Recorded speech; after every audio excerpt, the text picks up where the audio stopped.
Hello everyone, this is Suman Mehta, your SS teacher, and dear students, today we will read about the poverty. Poverty as a challenge.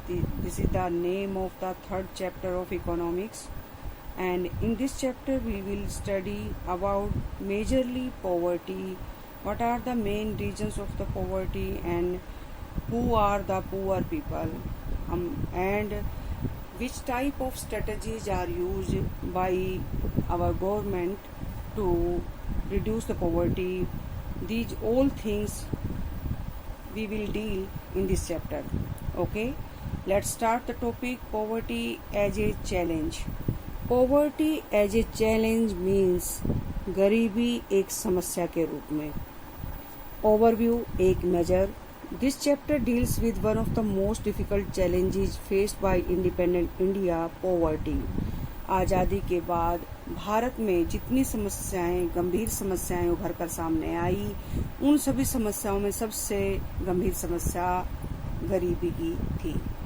After discussing this multi-dimensional problem through examples, the chapter discusses the way poverty is seen in social sciences. अब यहाँ पर हम इस chapter के अंदर गरीबी के जो अलग अलग रूप हैं, यानी गरीबी जो एक समस्या बनी हुई है और इसके जो अलग अलग रूप हैं उनको उदाहरण के जरिए पढ़ेंगे और इसके साथ साथ ये भी डिस्कस करेंगे कि यहाँ पर सामाजिक अध्ययन की इस किताब में हम गरीबी को किस रूप में देखते हैं, यानी सोशल साइंटिस्ट इसको किस रूप में समझते हैं. Poverty trends in India and the world are illustrated through the concept of poverty line. Bharat में और संसार में गरीबी को समझने के लिए, यानी गरीबी के इस संदर्भ को समझने के लिए गरीबी रेखा का जो है सहारा लिया जाता है, यानी गरीबी रेखा के जरिए हम पॉवर्टी को मेजर करते हैं. अब इसमें कई कारण भी हैं कि पॉवर्टी किस वजह से है. Causes of poverty as well as anti poverty measures taken by the our government are also discussed. इस चैप्टर के अंदर हम डील करेंगे कि गरीबी के कारण क्या थे और सबसे ज़्यादा ये कि सरकार ने कौन कौन सी नीतियाँ बनाई, कौन से तरीके अपनाए जिसकी वजह से पॉवर्टी को रिड्यूस करने में कुछ हद तक हमें मदद मिली. The chapter ends with broadening the official concept of poverty into human poverty. इस चैप्टर का जो एंड है उसमें हम डिटेल में समझेंगे कि ऑफिशियल कंसेप्ट ऑफ पॉवर्टी क्या है, मीन्स सरकारी तंत्र में गरीबी को किस रूप में देखा गया और यही जो पॉवर्टी है आगे चलकर मानव गरीबी में कैसे बदल जाती है, मीन्स ये हमारे ह्यूमन बीइंग्स की लाइफ पर कैसे अलग अलग प्रकार से प्रभाव डालती है, जिसकी वजह से एक इंसान आर्थिक रूप से न केवल गरीब होता है बल्कि वो बाकी नैतिक गुणों में भी जो है इसमें गरीब हो जाता है. तो आइए हम इस चैप्टर को स्टार्ट करते हैं. इंट्रोडक्शन है इसका बेटा. इन आवर डेली लाइफ, हमारी रोजाना की जिंदगी में, we come across many people who we think are poor. हमारी रोजाना की जिंदगी में हमें बहुत से लोग ऐसे मिलते हैं जो हमारी नज़र में गरीब होते हैं. They could be landless labourers in villages. वो गांव के भूमिहीन मजदूर भी हो सकते हैं और people living in over crowded झुग्गीज इन सिटीज. और शहरों के जो भीड़ भाड़ वाली झुग्गी झोपड़ियाँ होती हैं वहाँ पर रहने वाले लोग भी हो सकते हैं. They could be daily veg workers at the construction sites. हो सकता है कि कोई बिल्डिंग बन रही हो, कंस्ट्रक्शन साइट्स के ऊपर लगे हुए मजदूर जो डेली वेजेज कमाते हैं यानी रोजाना का जो वेतन पाते हैं, ऐसे व्यक्ति भी गरीब हो सकते हैं. और चाइल्ड वर्कर्स इन ढाबाज, और ढाबों के अंदर काम करने वाले बाल श्रमिक भी हो सकते हैं. They could also be beggars with children in tatters. फटे पुराने कपड़े पहने हुए भिखारियों के रूप में वो बच्चे भी हो सकते हैं. We see poverty all around us. हम देखते हैं कि हमारे चारों तरफ कोई न कोई तो हमें इस टाइप का व्यक्ति दिखाई देता है. In fact every fourth person in India is poor. अगर वास्तव में बात की जाए गरीबी की तो भारत में हर चौथा व्यक्ति गरीब है. दिस मीन्स, इसका मतलब है रफली 270 मिलियन, और 27 crore people in India live in poverty 2011-12. 2011-12 की जनगणना के अनुसार 27 करोड़ लोग आज भी गरीबी रेखा से नीचे जीवन जी रहे हैं. This also means that in India has the largest single concentration of the poor in the world. हमारा भारत संसार के सबसे ज़्यादा गरीब देशों में से एक मुख्य देश है. मीन्स यहाँ पर सबसे ज़्यादा जहाँ पर गरीब रहते हैं उन देशों में हमारा भारत भी शामिल है. This illustrates the seriousness of the challenge. ये समस्या की गंभीरता को दिखाता है. क्या दिखा रहा है कि कितनी गंभीर समस्या बनी हुई है भारत में आज गरीबी. इतने बड़े पैमाने पर लोग गरीब हैं, उनकी बेसिक नीड्स ही कंप्लीट नहीं हो पाती, तो बाकी फैसिलिटीज़ की तो बात ही नहीं कर सकते. तो आपने समझा एक इंट्रोडक्शन. इसके बाद अब बेटा कुछ 2 स्टोरीज के थ्रू इसको भी समझाने की कोशिश की गई है, अर्बन केस और रूरल केस में. तो हम लोग इसको भी समझते हैं. 2 टिपिकल केसेज ऑफ पॉवर्टी. गरीबी के 2 अलग अलग प्रकार के केस. अर्बन केस, शहरी संदर्भ. 33 years old Ram Sharan works as a daily wage laborer in a wheat flour mill near Ranchi in Jharkhand. Jharkhand में जो इसकी कैपिटल सिटी है रांची, वहाँ पर आटा चक्की, गेहूं का आटा चक्की है, उसमें डेली वेज वर्कर के रूप में राम शरण काम करता है, जिसकी उम्र 33 साल है. He manages to earn around ₹1,500 a month when he finds employment. जब उसे रोजगार मिलता है वहाँ पर तो उसे सिर्फ 1500 रुपए हर महीने मिलते हैं. Which is not often. आमतौर पर जब उसे काम नहीं मिलता तो वो भी उसको नहीं मिल पाते. The money is not enough to sustain his family of 6 that includes his wife and 4 children aged between 12 years to 6 months. अब यहाँ पर ये कहा गया है कि उसके परिवार में 6 सदस्य हैं. एक रामशरण, दूसरा उसकी पत्नी और उसके 4 बच्चे, और उन 4 बच्चों की उम्र 6 महीने से लेकर 12 साल के बीच है. तो आपने ये डिटेल पढ़ी अर्बन केस की. नेक्स्ट पेज पर हम पढ़ते हैं.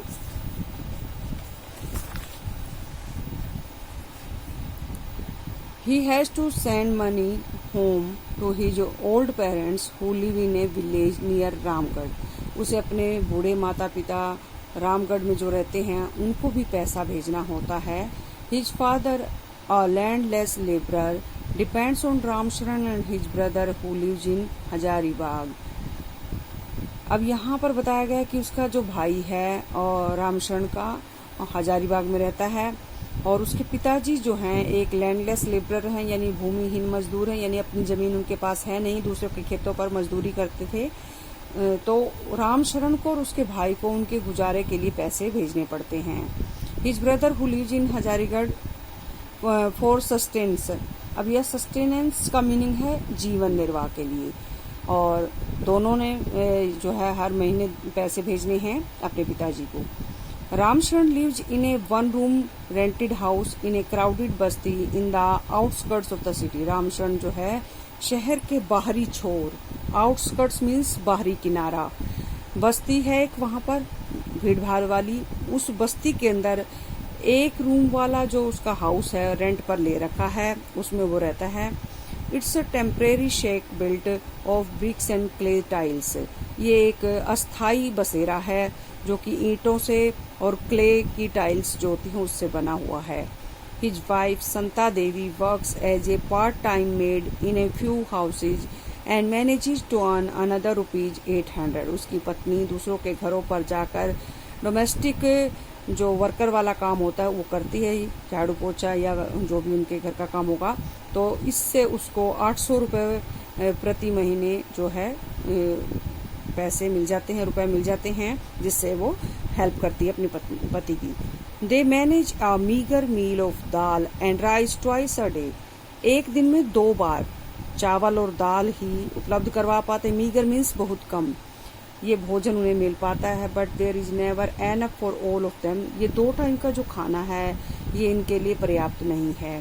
His elder son works as a helper in a tea shop to supplement the family income and earns another ₹300. उसका जो बच्चा है, बड़ा वाला बेटा है, वो क्या करता है, हेल्पर के रूप में टी शॉप पर काम करता है और कोशिश करता है कि परिवार की आमदनी को बढ़ा सके और उसके वो जो कमा कर लाता है वो सिर्फ 300 रुपये कमा कर लाता है।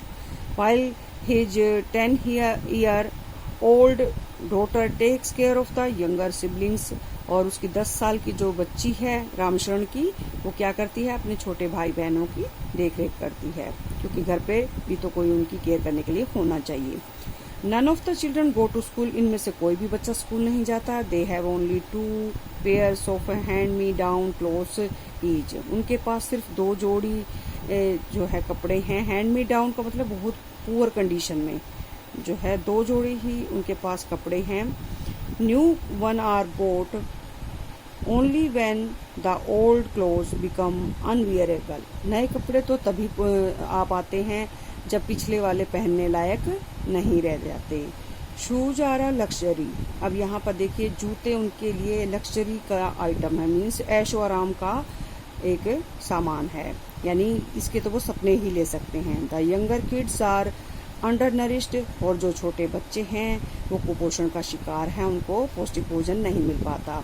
दे have no access to health care when they fall in, और उन्हें इलाज भी नहीं मिल पाता जब वो बीमार हो जाते हैं। तो ये तो आपने पढ़ा अर्बन केस, अब हम पढ़ रहे हैं रूरल केस। आप यहाँ देख पा रहे हैं Lakha Singh belongs to a small village near Meerut in Uttar Pradesh. Lakha Singh एक व्यक्ति का नाम है जो कि उत्तर प्रदेश में मेरठ के पास वाले एक छोटे गांव में रहता है।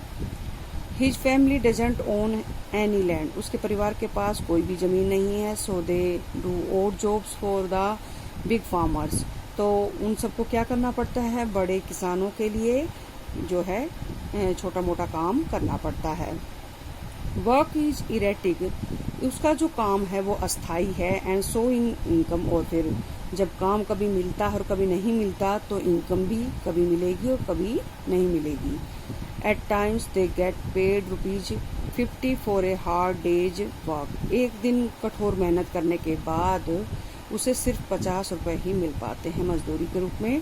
But often it's in kind like a few kilograms of wheat और दाल और even vegetables for toiling in the farm through the day, पूरा दिन हल जोतने के बाद कई बार उसे क्या हो जाता है कि वो अपनी मजदूरी के बदले कुछ अनाज ले जाता है, यानी गेहूं ले लेता है कुछ किलोग्राम, या फिर दाल और सब्जियां। इस टाइप से वो अपनी जो डेली नीड्स हैं वो अपनी वेजेस के रूप में वहां से परचेज कर लेता है, जिसके यहाँ पे काम करता है। The family of 8 can not always manage 2 square meals a day, उसका परिवार इतनी कम आमदनी में 2 समय का भोजन भी उपलब्ध नहीं कर पाता या प्राप्त नहीं कर पाता।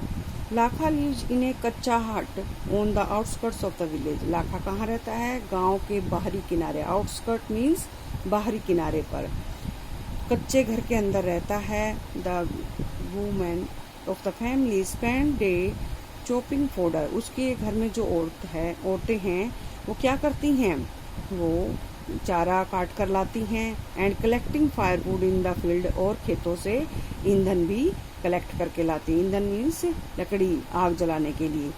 His father R TB patient passed away 2 years ago due to lack of medication, तो उसके पिताजी 2 साल पहले मर चुके हैं। किस वजह से, क्योंकि वो बीमार थे, टीबी के पेशेंट, ट्यूबरकुलोसिस था उनको।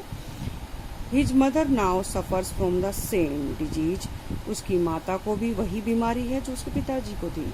And life is slowly Ebbing away, और धीरे धीरे रो धो के जीवन कट रहा है, यानी वो भी समय गुजार रही हैं कि कब मेरी समय आएगा और मैं मर जाऊंगी, इस टाइप से वो फीलिंग लाती हैं। Although the village has a primary school, हालांकि स्कूल में इस गांव के अंदर एक प्राइमरी स्कूल भी है। Lakha never went there, Lakha ना तो खुद कभी गया वहां पर। He had to start earning when he was 10 years old, उसको पैसा कमाने के लिए काम पर लग जाना पड़ा जब उसकी उम्र सिर्फ 10 वर्ष थी, यानी 10 वर्ष की आयु में वो कमाने लग गया था। New clothes happen once in a few years, कुछ सालों के अंदर एक बार उनको नए कपड़े मिल पाते हैं। Even soap and oil are a luxury for the family, और इस परिवार के लिए साबुन और तेल एक ऐशो आराम का सामान है जो कि ये सपना ही ले सकते हैं, हकीकत में इनको ये चीज़ें नहीं मिल पाती हैं डेली बेसिस पर। तो आपने देखा ये दो केसेस को, और उसके बेसिस पर बेटा नीचे कुछ दिया गया है, कुछ पॉइंट्स दिए गए हैं, मैं आपको डिस्क्राइब कर रही हूँ। Study the above cases of poverty and discuss the following issues related to poverty. Landlessness, यहाँ पर दोनों ही केसेस में दोनों परिवारों के पास, चाहे अर्बन केस हो और चाहे रूरल केस हो, दोनों के पास लैंड नहीं है। अनएम्प्लॉयमेंट सिचुएशन दोनों की सेम है, इरेटिक वर्क है उनका, कभी मिलता है कभी नहीं मिलता। साइज ऑफ फैमिली बड़ा है सब दोनों में। इलिटरेसी तो सेम है, क्योंकि कोई भी पर्सन एजुकेशन की फैसिलिटी गेट नहीं कर पा रहा। Poor health and mall nutrition दोनों में बरकरार है, क्योंकि लैकिंग ऑफ मनी की वजह से सब प्रॉब्लम्स यहाँ पर बढ़ती जा रही हैं। चाइल्ड लेबर दोनों में है, यानी कोई न कोई कोशिश ऐसे की जा रही है कि अपने फैमिली के सर्वाइवल के बच्चों को भी काम पर लगाना पड़ रहा है। हेल्पलेसनेस दोनों में ही बनी हुई है, दोनों केसेस में, क्योंकि जब हमारे पास इकोनॉमिक कंडीशन ठीक नहीं होती हमारी, तो उसके बाद हेल्पलेस की जो सिचुएशन है वो बनी रहती है, यानी लाचारी आती है और एक इंसान डिपेंड हो जाता है दूसरे पर्सन्स पर, और कई बार ऐसी क्रिटिकल सिचुएशंस क्रिएट हो जाती हैं कि उसमें लोन भी लेना पड़ जाता है, और ये लोन आखिरकार जो है एक डेब्ट ट्रैप में चेंज हो जाता है। नेक्स्ट पेज पर बेटा मैं आपको समझा रही हूँ आगे का फर्दर जो हमारा चैप्टर है, यहाँ आप देख पा रहे होंगे। These two typical cases illustrates many dimensions of poverty. आपने इन दो केसेज के जरिए गरीबी के कई रूप देख लिए। They show that poverty means hunger and lack of shelter. ये दोनों उदाहरण क्या दिखा रहे हैं कि भूखमरी के हालात हैं और रहने की अपनी जगह नहीं है।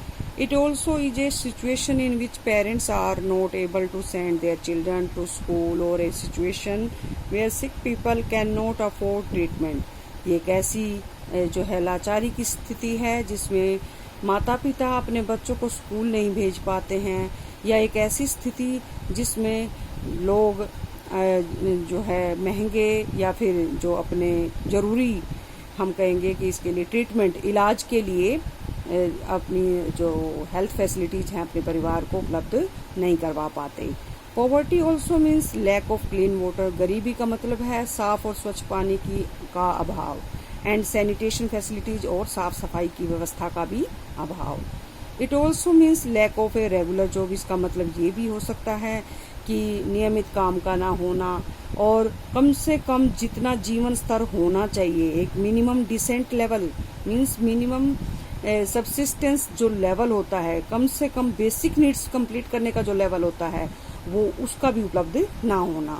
Above all it means living with a sense of helplessness. अब आपने देखा ये सारी स्थितियां ऊपर वाली तो थी ही थी, लेकिन उसके बाद एक सिचुएशन क्या क्रिएट हो जाती है कि एक इंसान लाचार हो जाता है। हेल्पलेसनेस यहाँ पर फील करता है वो, यानी वो जो है अपने आप को असहाय महसूस करता है कि उसकी अब मदद कौन करेगा। Poor people are in a situation in which they are ill-treated at almost every place.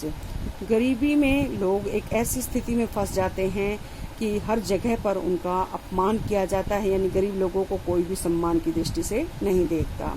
In farms, factories, government offices, hospitals, railway station etcetera, कोई भी स्थान देख लीजिए, खेत हों, फैक्ट्रियाँ हों, सरकारी दफ्तर हों, अस्पताल हों, रेलवे स्टेशन हों, सब जगह पर गरीबों को हीन दृष्टि से देखा जाता है। Obviously nobody would like to live in poverty. और ये भी बात सच है कि वास्तविकता में कोई भी व्यक्ति नहीं चाहता कि वो गरीबी में जीवन बिताए। One of the biggest challenge of independent India has been to bring millions of its people out of abject poverty.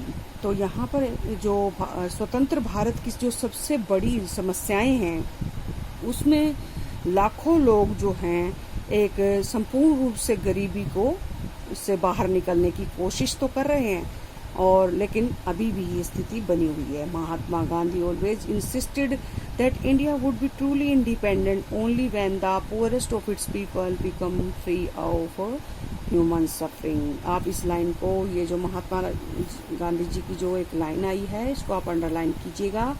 हो सकता है इससे रिलेटेड कोई क्वेश्चन पूछा जाए 1 मार्क के वेरी इंपॉर्टेंट क्वेश्चन में, तो इसको इंक्लूड किया जा सकता है। और साथ ही साथ 3 और 5 मार्क्स के जो क्वेश्चन बनते हैं बेटा कि हाँ व्हाट इज पॉवर्टी, तो आप यहाँ से इस क्वेश्चन को देखकर 5 मार्क्स का क्वेश्चन क्रिएट कर सकते हैं। What is poverty, what are the main features of poverty, और उसमें हम इस कोट को भी डाल सकते हैं कि महात्मा गांधी जी ने क्या कहा था कि मेरा देश पूर्ण रूप से स्वतंत्र उस दिन बनेगा जिस दिन यहाँ सबसे गरीब व्यक्ति भी जो मानव की जो तकलीफें हैं यानी गरीबी की और जो बाकी की तकलीफें हैं उनसे मुक्त हो जाएगा।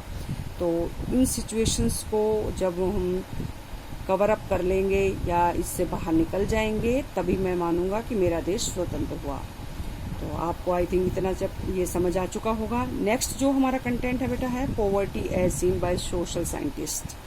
समाज शास्त्री यानी समाज शास्त्री क्या समझते हैं गरीबी के बारे में, उनकी जो है परिभाषा क्या है गरीबी के लिए, तो यहाँ से आपको पता चलेगा। Since poverty has many face, social scientist look at it through a variety of indicators. हालांकि गरीबी के अलग अलग रूप हैं, लेकिन समाज शास्त्री जो होते हैं वो इसको अलग अलग जो है इंडिकेटर के थ्रू समझने की या समझाने की कोशिश करते हैं, इसको अलग अलग रूप से देखने की कोशिश करते हैं। Usually the indicators use related to the levels of income and consumption. आमतौर पर लोग किसी की गरीबी अमीरी को नापते या तोलते हैं या समझते हैं उसके आय के स्तर और उसके उपयोग के स्तर से, यानी कितना उसका खर्चा है और कितनी उसकी आमदनी है, इसके बेसिस पर किसी को अमीर गरीब के रूप में देखा जाता है। But now poverty is look through other social indicators. आजकल क्या है गरीबी को अलग अलग सामाजिक सूचकों के जरिए समझा जाता है या देखा जाता है कि ये फैसिलिटीज अगर किसी के घर में है तो इट मीन्स वो रिच है, और अगर नहीं है तो इट मीन्स वो पुअर है। लाइक इलिटरेसी लेवल, यहाँ पर देखा जाता है कि अज्ञानता का स्तर क्या है, मीन्स वहाँ के बच्चे स्कूल नहीं जाते हैं। लैक ऑफ जनरल रेजिस्टेंस, अब आमतौर पर जो सामान्य जो विरोध होता है यानी स्वास्थ्य सुविधाएं हैं या नहीं। ड्यू टू माल न्यूट्रिशन, अब यहाँ पर माल न्यूट्रिशन का मीनिंग कुपोषण की शिकार, कुपोषण की वजह से क्या उनकी रोग प्रतिरोधक क्षमता में कमी आई है। Lack of access to health care, यानी वो स्वास्थ्य सुविधाएं नहीं दे पाते हैं, उनकी जॉब अपॉर्चुनिटीज में लैकिंग है, मीन्स उनको रेगुलर काम नहीं मिल पाता है, या सेफ ड्रिंकिंग वाटर उनको अवेलेबल नहीं हो पाता है, सैनिटेशन फैसिलिटीज नहीं है। अगर ये सारी सिचुएशन नहीं है देन इट मीन्स तो दीज पीपल आर पुअर, और अगर हैं तो it means they are rich और the above the poverty line.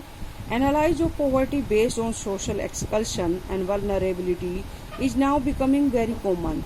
तो जब हम गरीबी का विश्लेषण करते हैं तो दो कंसेप्ट सामने आते हैं, एक तो सामाजिक बहिष्कार और दूसरा असुरक्षित वातावरण। ये दोनों ही जुड़े हुए हैं गरीबी से। सोशल एक्सकल्शन क्या है इसको हम डिटेल में पढ़ेंगे इस पैराग्राफ के अंदर, और वल्नरेबिलिटी यानी असुरक्षा, अनसेफ फीलिंग क्या होती है वो चीज और किसको होती है, ये सारी चीज हम इन दो कंसेप्ट में पढ़ने जा रहे हैं।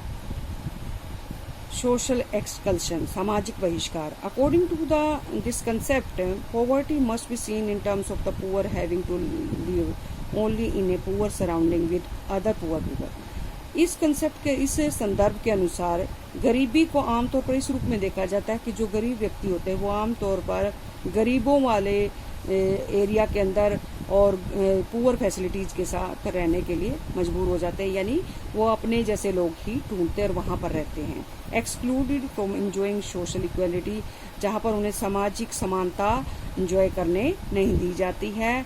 Of better of people in better surrounding, क्योंकि अमीरों के आसपास जब इनकी झुग्गी झोपड़ियां होती हैं तो कई बार अमीर लोग इन्हें परेशान करते हैं और वहां से इनको बाहर निकलने के लिए मजबूर कर देते हैं। तो ये फिर कहाँ सुरक्षित अपने आप को महसूस करते हैं, जहां पर इनके जैसे लोग रहते हैं, तो वहां जाकर ये अपना घर बनाते हैं।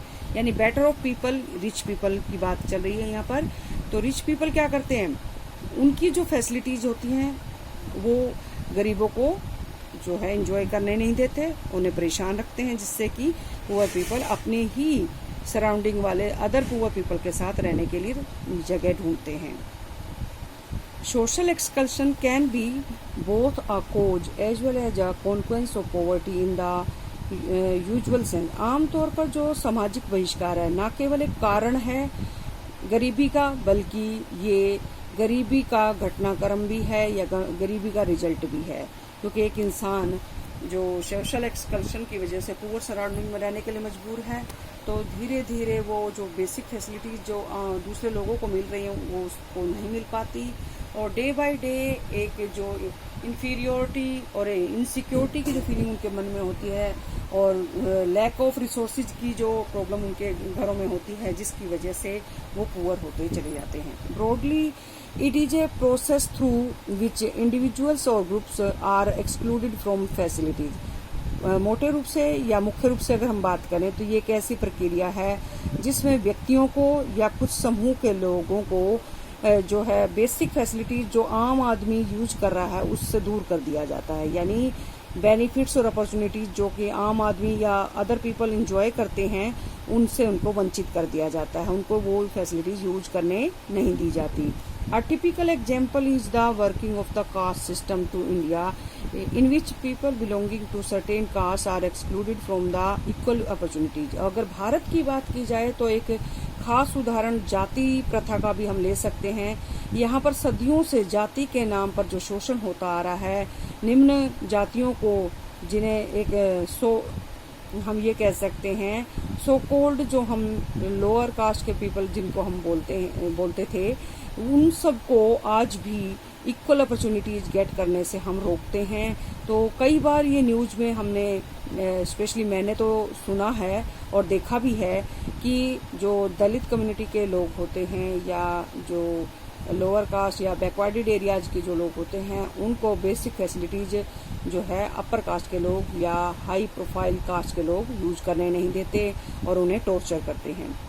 Social exclusion thus may lead to but can cause more damage than having very low income. अब ये जो सामाजिक बहिष्कार है बेटा, ये क्या है? ये आगे बढ़ता है और एक कारण बन जाता है किस चीज का? ज्यादा से ज्यादा नुकसान का, और साथ ही उन लोगों की लो इनकम का। क्योंकि जब लोगों को बेसिक फैसिलिटीज यूज नहीं करने देंगे, उन्हें इक्वल राइट्स नहीं देंगे, उन्हें इक्वल अपॉर्चुनिटीज यूज नहीं करने देंगे, तो उनका डेवलपमेंट कहाँ से होगा? अगर उनका नहीं हुआ तो फिर आने वाली जो फ्यूचर जनरेशन है उनका भी नहीं हो सकता। तो इस प्रकार आप देख पा रहे हैं कि जो सोशल एक्सकल्शन है उसकी वजह से लोग डे बाय डे और ईयर बाय ईयर पुअर होते जा रहे हैं, और जो डिस्क्रिमिनेटरी जो इन्वायरमेंट बना हुआ है इसकी वजह से वो डेवलप नहीं हो पाते हैं। अब नेक्स्ट जो हमने कंटेंट कहा था वल्नरेबिलिटी यानी unsafe feeling, insecurity. Vulnerability to poverty is a measure which describes the greater probability of certain communities, say members of backward caste or individuals such as a widow or a physically handicapped person, of becoming or remaining poor in the coming years।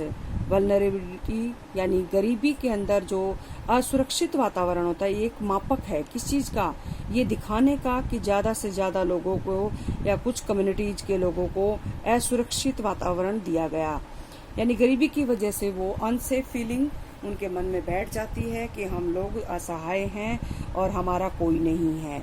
तो ऐसी जो feeling है बेटा, ये backward caste के लोगों में ज्यादा आती है क्योंकि वो पिछड़े हुए हैं। और कुछ व्यक्तियों की अगर बात करें तो विधवा स्त्री जो होती है वो भी अनसेफ फील करती है, और जो शारीरिक रूप से अपंग जो दिव्यांग लोग होते हैं उनके अंदर भी इस टाइप से अनसेफ फीलिंग या इनसिक्योरिटी की फीलिंग बनी रहती है, या और वो आने वाले सालों में ये उनकी गरीबी का कारण बन जाते, क्योंकि वो उन फैसिलिटीज को एक्सेस करने की कोशिश नहीं कर पाते, हिम्मत नहीं जुटा पाते, पहले से ही अनसेफ फील कर रहे हैं।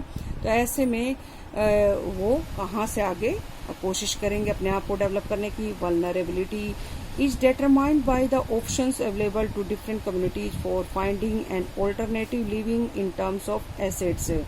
तो असुरक्षित जो वातावरण होता है उसमें जो ऑप्शंस होते हैं मौजूद, उसमें डिफरेंट जो कम्युनिटीज होती है जो फंसे हुए यानी असुरक्षित समुदाय के जो लोग होते हैं उनके पास पूंजी को कमाने के दूसरे ऑल्टरनेटिव जो फाइंडिंग होती है वो ढूंढने पड़ते हैं। यानी अपने स्तर से नीचे और जॉब्स उन्हें सर्च करनी पड़ती हैं, या अपना एजुकेशन, हेल्थ फैसिलिटीज और जॉब अपॉर्चुनिटीज, ये एक ऑल्टरनेटिव लिविंग जो है उनको ढूंढना पड़ता है, और कई बार ये जो है इसको एक्सेस नहीं कर पाते हैं। Further it is analyse on the basis of the greater risk these groups face at the time of natural disaster. आमतौर पर देखा ये गया है कि ये जो ग्रुप के लोग हैं जो अनसेफ फील कर रहे हैं, इनसिक्योर फील कर रहे हैं, इन लोगों का एक मुसीबत का समय जब आता है, जब प्राकृतिक विपत्ति आ जाती है या कोई जो है प्राकृतिक आपदा देश के अंदर आ जाती है, जैसे भूकंप आ गया, सुनामी आ गई, या टेररिस्ट ने अटैक कर दिया, और उस स्थिति में तो और भी ज़्यादा इनका सामाजिक और आर्थिक जो है अनसेफ फीलिंग, जो उनके आर्थिक और सामाजिक जो असुरक्षित वातावरण है वो और भी बढ़ जाता है, जिस ऐसे खतरों को हैंडल करना इनकी एबिलिटी से बाहर की बात हो जाती है। In fact vulnerability describes the greater probability of being more adversely affected than other people when bad time comes for everybody, whether a flood or an earthquake or simply a fall in the availability of jobs.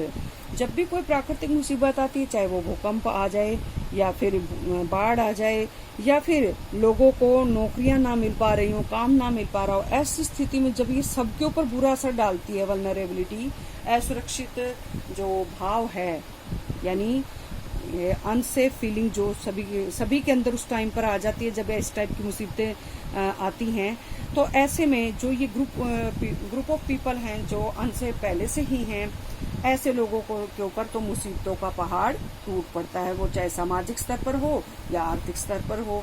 तो दोनों तरीके से हम देख पाते हैं कि इनके ऊपर बहुत ज़्यादा इसका जो एडवर्स इफेक्ट है वो दिखाई देता है। तो यहाँ आज बेटा मैं इस चैप्टर का फर्स्ट वीडियो आपको पोस्ट कर दूंगी, और इसके अलावा जो इन बिटवीन क्वेश्चन हैं, सोशल एक्सकल्शन किसे कहते हैं, वल्नरेबिलिटी किसे कहते हैं, पॉवर्टी को सोशल साइंटिस्ट जो हैं वो किस रूप में देखते हैं, या पॉवर्टी क्या होती है, और इन चीज़ों को आपने बेटा मेजर क्वेश्चन के रूप में लर्न करना है 3 और 5 मार्क्स में। आज के लिए बस इतना ही। Thank you.